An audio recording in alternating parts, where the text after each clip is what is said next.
நான் ஏரிக்கர மேலிருந்து 8 திசை பார்த்திருந்து ஏந்திழைக்கு காத்திருந்தேன் காணல்ல. மணி 7 8 ஆன பின்னும் ஊரடங்கி போன பின்னும் சோறு தண்ணி வேணும்னு தோணல்ல.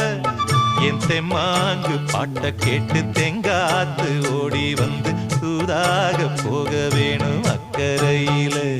நான் உண்டான ஆசைகளை உள்ளார பூட்டி வச்சு ஒத்தேல வாடுறேனே இக்கரையில.